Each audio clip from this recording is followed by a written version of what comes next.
Moi, j'aime quand les gens crient pour le Seigneur. Alléluia. Non, là, maman Déborah, là-bas, c'est comme si on n'entend pas vos voix. Hein. C'est pas vous gardez vos voix. Alléluia. Gloire au Seigneur. Le Seigneur est bon, il est merveilleux. Je rends encore grâce au Seigneur qui nous permet de partager sa parole, qui nous permet de nous édifier, de nous rencontrer comme ça, comme on ne cesse de le dire, comme je cesse de le dire, nous sommes des privilégiés. Oui, le Seigneur disait aux disciples, aux gens, d'autres ont voulu voir ce que vous voyez. Ils n'ont pas pu. D'autres ont voulu entendre ce que vous entendez. Ils n'ont pas pu entendre. La Bible dit que même les anges désirent plonger le regard dans l'évangile. Parce que c'est à nous, c'est une connexion directe avec Dieu. Ça, c'est merveilleux. Il n'y a plus d'intermédiaire. Ça, c'est merveilleux. C'est une connexion directe, le haut débit, les fleuves d'eau vive. Le Saint-Esprit de Dieu vient reposer sur nous, en nous. Dieu vient habiter en nous pour nous communiquer des choses que l'œil n'a pas vues, qui n'est pas monté dans le cœur de l'homme. Bien aimé, c'est juste magnifique. Donc vraiment, c'est un plaisir de toujours partager la parole du Seigneur et de s'édifier dans le Seigneur. Je ne vais pas faire long aujourd'hui. Bon, je dis souvent comme ça, après quand je commence, ça devient compliqué. Donc, j'aimerais parler, ce qui me monte à cœur, c'est les compagnies et les amitiés. Bien-aimés dans le Seigneur. Les compagnies et les amitiés dans le Seigneur.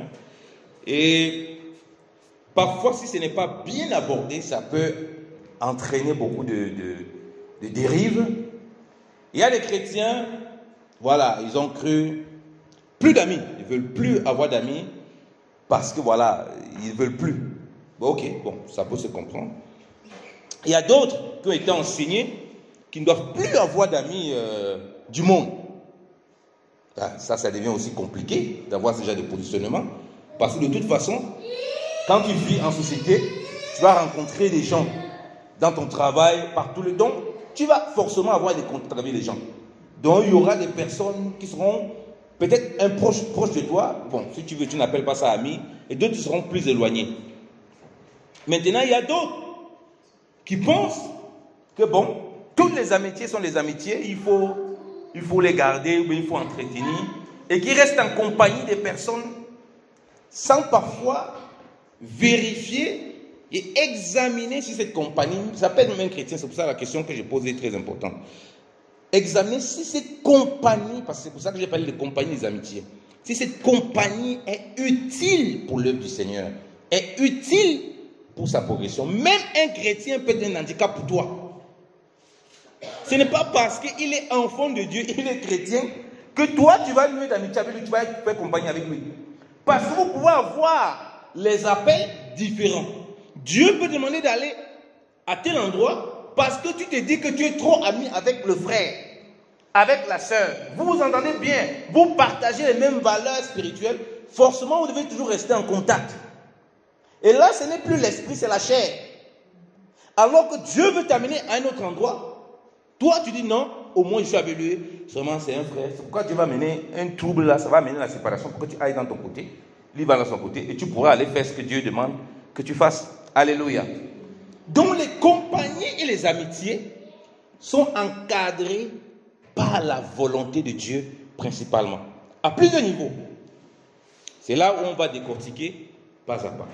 Premier niveau général, en tant qu'enfant de Dieu, nous devons faire attention à nos amitiés parce que toutes les amitiés ne sont pas bonnes, elles peuvent être nocives. C'est la parole de Dieu qui nous l'enseigne.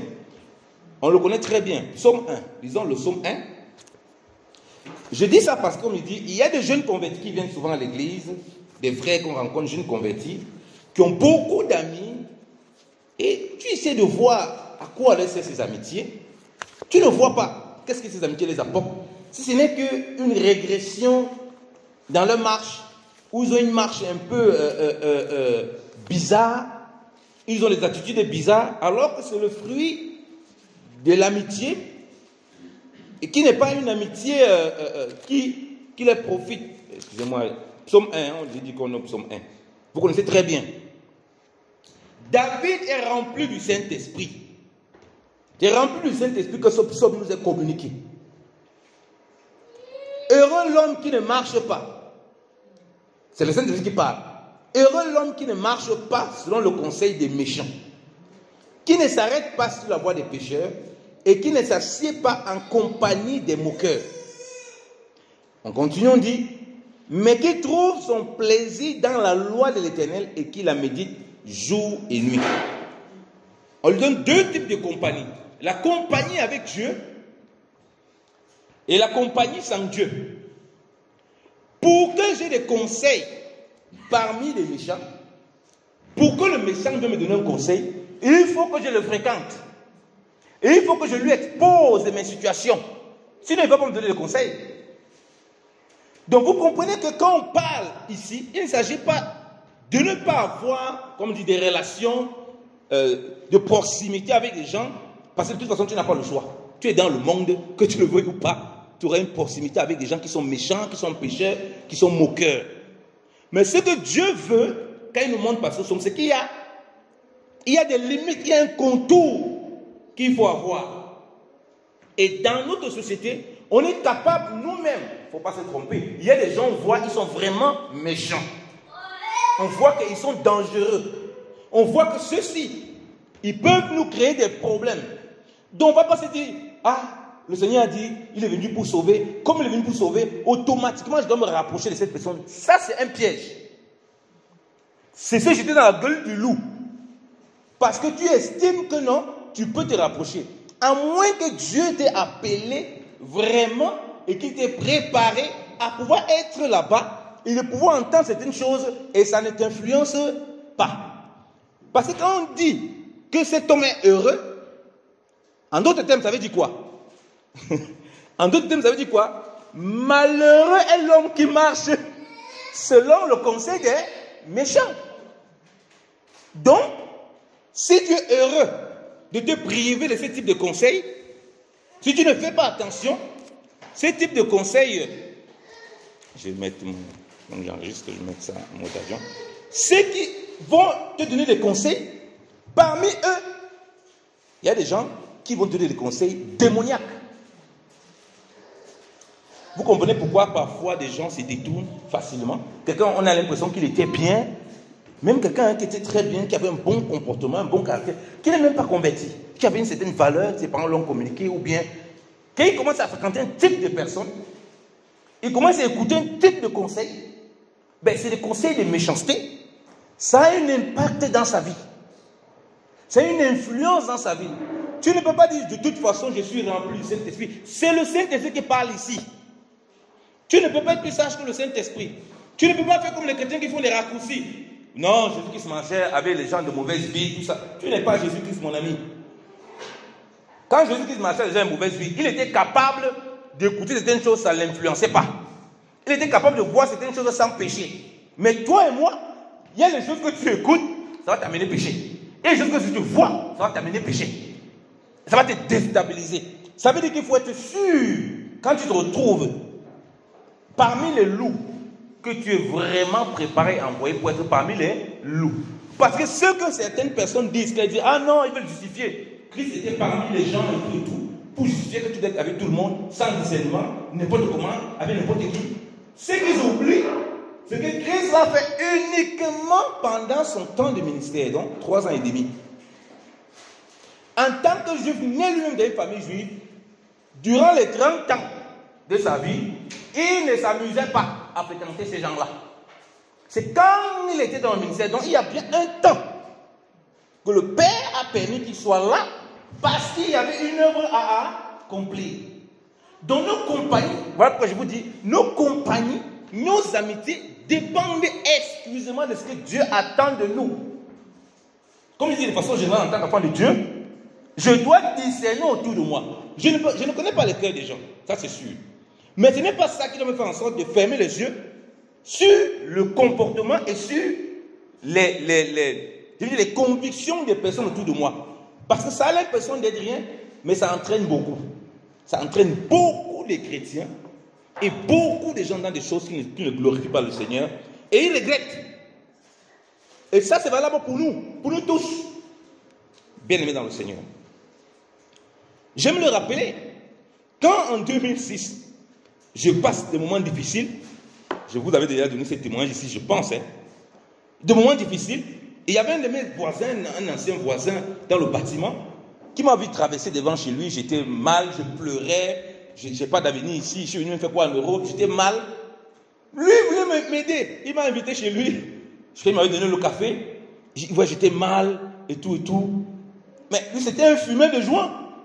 Il allumait les joints comme pas possible. Tellement il était mal. Après, il m'a dit, Yannick, tiens ça, tire un petit coup là, ça va te faire du bien. Il m'a proposé ce que lui, il avait. J'ai dit non, je ne tire pas cette chose-là. Il a insisté que non, tiens, ça va te faire du bien. Il m'a donné ce qu'il avait. Donc, si moi, je ne mets pas les limites, j'ai dit que ouais, c'est tellement, ça va faire du bien. Je ne sais pas dans quel état je serais sorti là-bas. Hein, parce qu'il était déjà pas bien, psychologiquement, mentalement et physiquement. Voilà, lui, sa solution. Allez, tire un petit joint là, ça va te faire du bien. Tire.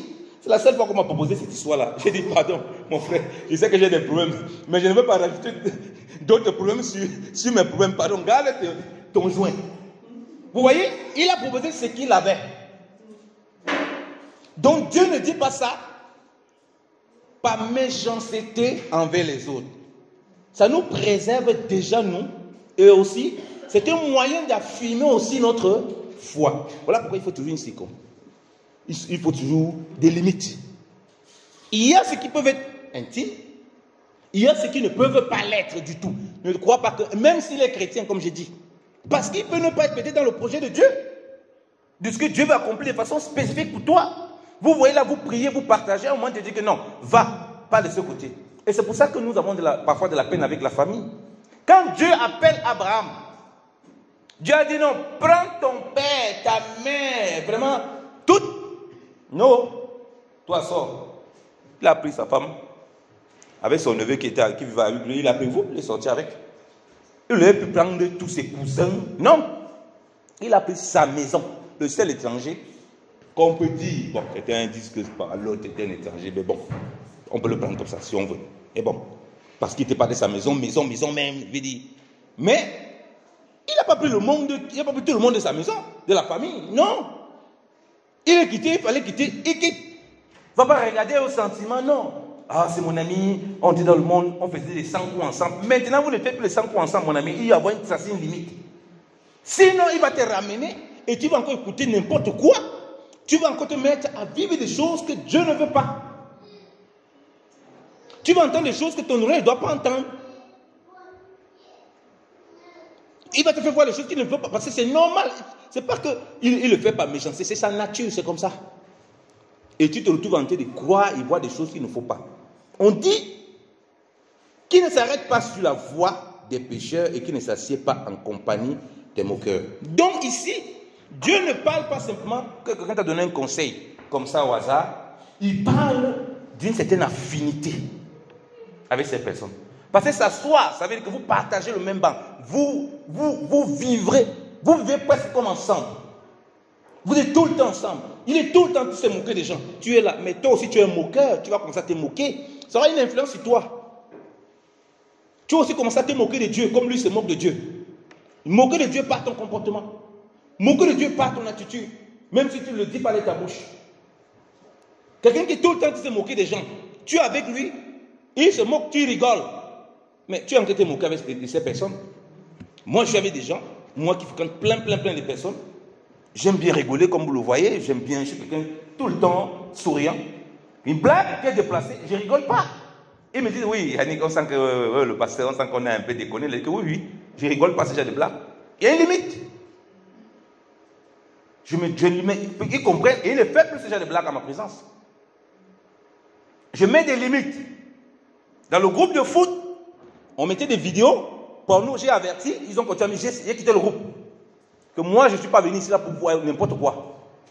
Ils ont changé les statuts. Et on m'a remis. Bon, en ce moment, ils ont dit que maintenant, si le type parle un peu de l'évangile, ils ont le chasse aussi du groupe.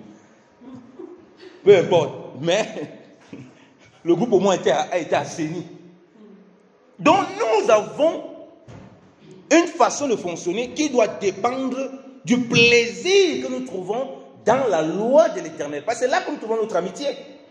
Maintenant, les gens du monde doivent venir maintenant, et c'est pour que nous soyons des instruments du Seigneur pour les sauver. Donc ne fais pas parce que Paul dit, j'ai été avec les Juifs comme un Juif. Toi, tu vas aussi courir vite. J'ai été avec les gens sans la loi comme étant sans la loi. Mais il dit qu'il est quand même sous la loi de Christ. Donc ça veut dire qu'il y avait des limites. Toi, tes limites sont où? Avec tes compagnies, avec tes amis. Tes limites sont où? Tes limites sont où? Avec ta famille, tes limites sont où? Ça va passer sur ton frère. Si au moins Dieu dit que non, arrête que ton frère ne te visite plus à un certain niveau-là, parce qu'il t'amène la pollution. Il ne te visite plus, tu dis mon frère, pardon, reste un peu à ce niveau-là. Il ne faut pas avoir peur, hein. Il s'agit ici de marcher avec Dieu. Il est plus important que toi, tu es le point avec les hommes, Dieu peut te délivrer. Parce que toi, tu es le point avec Dieu, qui va te délivrer? Qui, toi et moi, si on est le point avec Dieu, qui peut nous délivrer? On aura les sacrés soucis. Donc, nous devons faire attention à nos compagnies. Regardez un cas pratique dans la Bible. 1 Corinthiens chapitre 15, vous connaissez un cas pratique. Voilà des chrétiens. On dit qu'ils sont chrétiens. Le postulat que Paul dépose, 1 Corinthiens chapitre 14, chapitre 15, à partir du verset 1. Je mets d'abord la base avant que j'explique.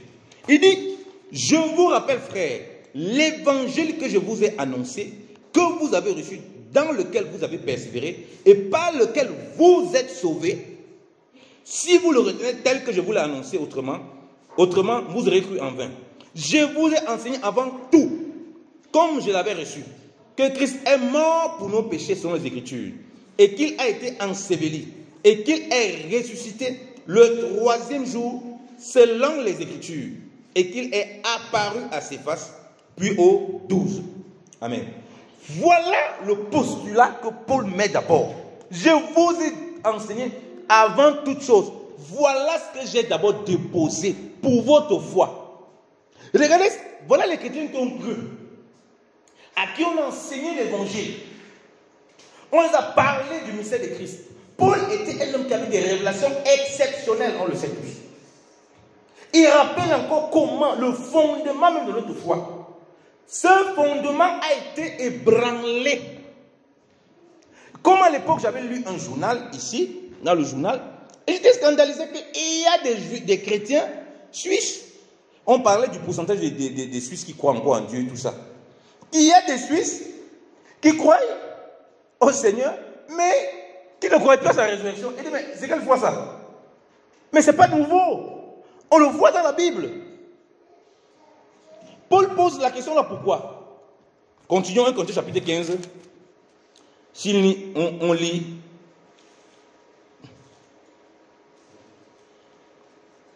À partir.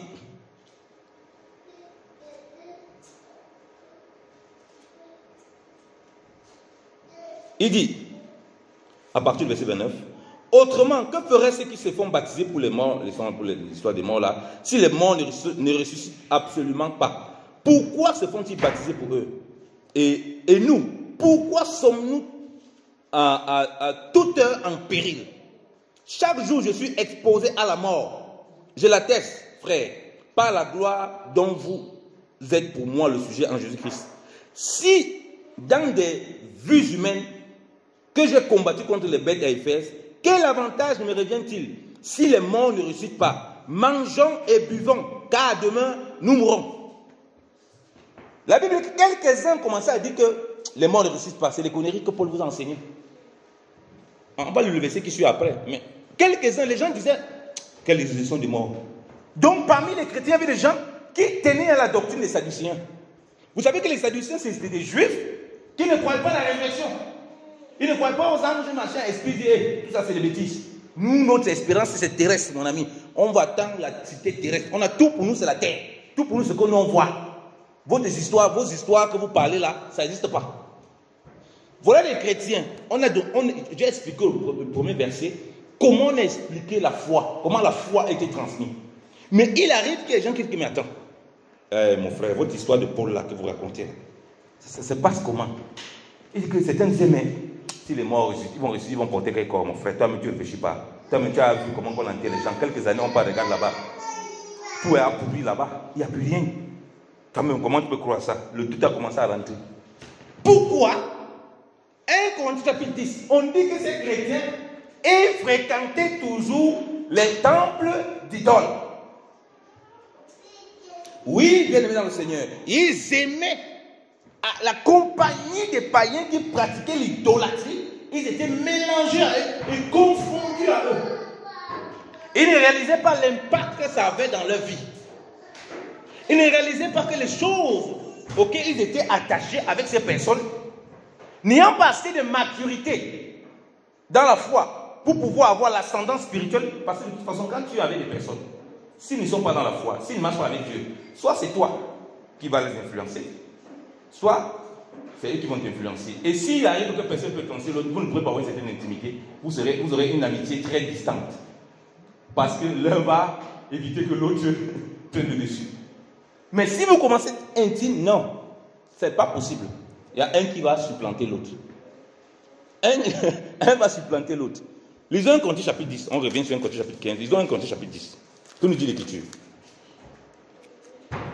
Que nous dit l'Écriture? Bien aimé dans le Seigneur. Vous connaissez le passage, mais je veux qu'on le lise. Alors, il dit...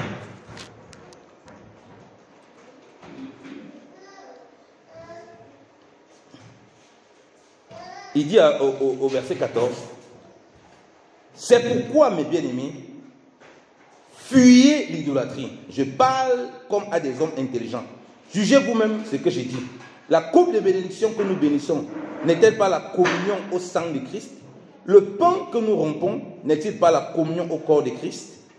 Puisqu'il y a un seul pain, nous qui sommes plusieurs, nous formons un seul corps, car nous participons tous à un même pain. Voyez les Israélites selon la chair. Ceux qui mangent les victimes ne sont-ils pas en communion avec l'autel? Que dis-je donc? Que la viande sacrifiée aux idoles est quelque chose, ou qu'une idole est quelque chose? Nullement. Je dis, ce qu'on sacrifie, on le sacrifie à des démons et non à Dieu. Or, je ne veux pas que vous soyez en communion avec les démons. Vous ne pouvez boire la coupe du Seigneur et la coupe des démons. Vous ne pouvez participer à la table du Seigneur, à la table des démons. Voulons-nous provoquer la jalousie du Seigneur? Sommes-nous plus forts que lui? Donc le problème n'était pas seulement manger des viandes sacrifiées aux idoles. Ce n'était pas ça le problème, c'est plus que ça. Ils étaient vraiment dans une communion. Parce qu'on dit qu'on ne peut pas être à la communion, à la table du Seigneur, en même temps à la communion, à la table des démons. On ne peut pas boire la coupe du Seigneur, on boit encore la coupe du diable. Donc cette proximité faisait en sorte qu'ils disaient que ben, c'est pas grave. Et négligeaient. Et aujourd'hui, ça fait tout n'importe quoi. Tout n'importe quoi que le monde fait, tu acceptes. Nous sommes des amis, tu laisses, tu acceptes ce genre de choses. Tu fréquentes. On commence à voir comment tu commences à réfléchir autrement par rapport à l'évangile. C'est que la Bible dit là même. Est-ce qu'il faut considérer même ça?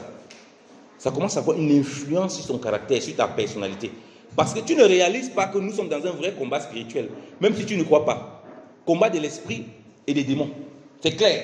Le monde ne voit pas, mais nous sommes enfants de Dieu, nous savons que c'est une réalité.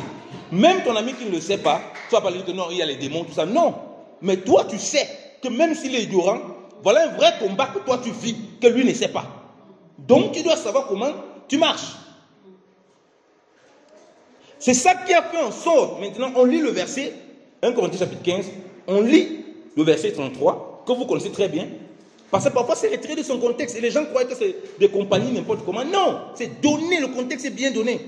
Ne vous y trompez pas, les mauvaises compagnies corrompent les bonnes mœurs. Revenez à vous-même, comme il est convenable, et ne péchez point, car quelques-uns ne connaissent pas Dieu, je vous le dis, à votre honte.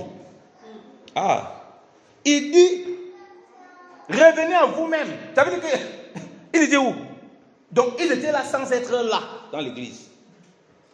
Ils pensaient qu'il peut avoir n'importe quelle amitié, n'importe quelle connexion, comme on dit aujourd'hui. Non, vraiment, tout ça c'est Dieu. Tu mélanges tout, les énergies, les spiritualités. Tu es dans toutes sortes de choses. Mon frère, tu es en communion avec les démons. Tu n'imagines pas. Et un jour ou l'autre, on dit que frère, tu crois encore la résurrection? Non, je ne crois plus. Ça, c'est des bêtises. Je doute de ça. Ils vont ressusciter comment? Tu commences à avoir des discours étranges. Tu commences à faire certaines choses qui n'ont plus Au fait, la parole de Dieu n'a plus d'importance dans ton cœur.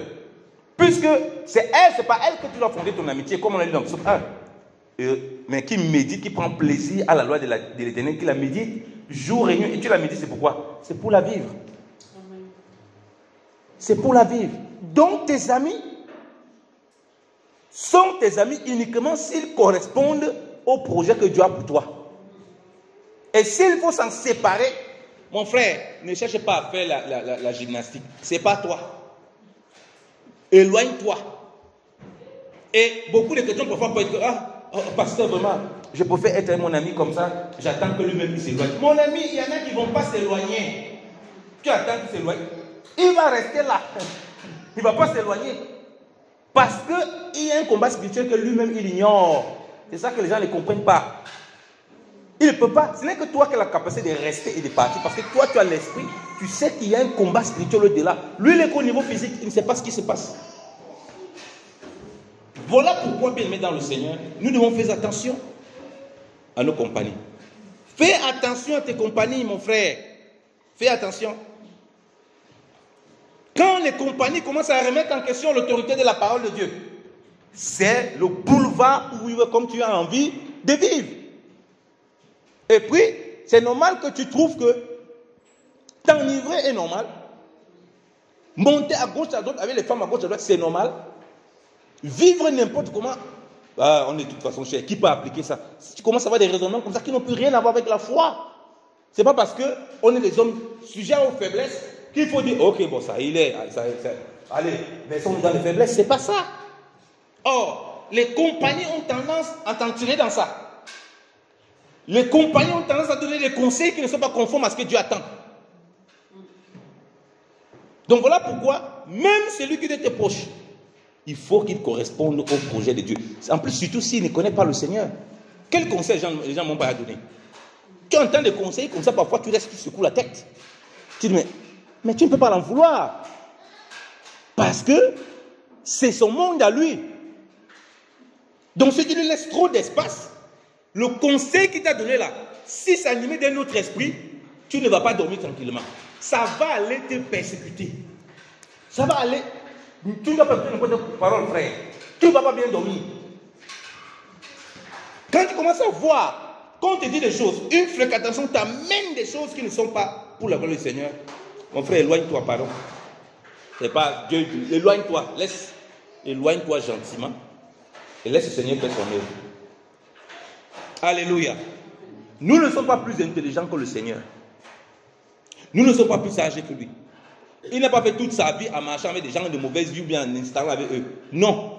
Un temps, Dieu peut te mettre avec des personnes, parce qu'il sait que tu dois faire le travail. Il sait comment tu aussi l'éclairer, parce que toi aussi c'est comme ça que ça a été avec toi. Mais tu ne peux pas dire non, je vais m'installer là. Nous le voyons beaucoup dans l'œuvre du Seigneur, et c'est une erreur grave. Et je vois aussi beaucoup de jeunes convertis qui a cru. Il était dans des choses, il avait des amitiés terribles. Dis-moi, si Dieu te délivre marijuana, drogue, machin fort, le lendemain tu te retrouves au même endroit avec des gens qui fument ces choses-là. Mon frère, tu vas tenir.